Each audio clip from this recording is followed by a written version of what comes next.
A Swiss documentary called Tibi and His Mothers shows how young children were separated from their parents and were made orphans as part of a political scheme by the Dalai Lama back in the 1960s.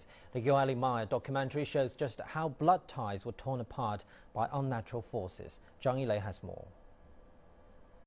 In 1963, 7-year-old Tibi was picked up by his foster parents at Zurich airport, while his mother knew nothing of her son's whereabouts.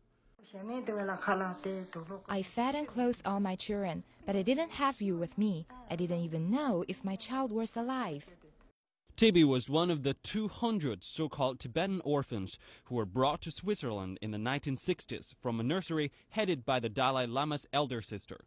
Only 19 of the 200 were found to have had no parents. The children were moved through a program privately run by a Swiss entrepreneur under the approval of the Dalai Lama.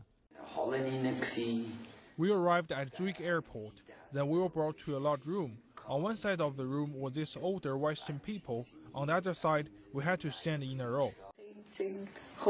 We all stood there. Then the children came in. And of course, we were wondering what the child you'd get would look like.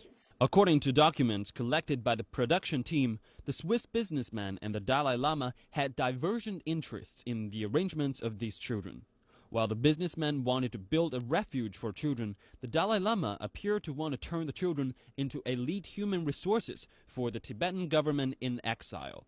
As for Tibi, the tender care of his foster parents cannot replace the love of his birth mother. And even after years of living in Switzerland, he found it hard to blend in. When he reached 20, he paid a visit to his birth mother, and during the meeting, he realized that due to language and cultural reasons, his mother will never be able to understand him. Zhang Yilei, CCTV.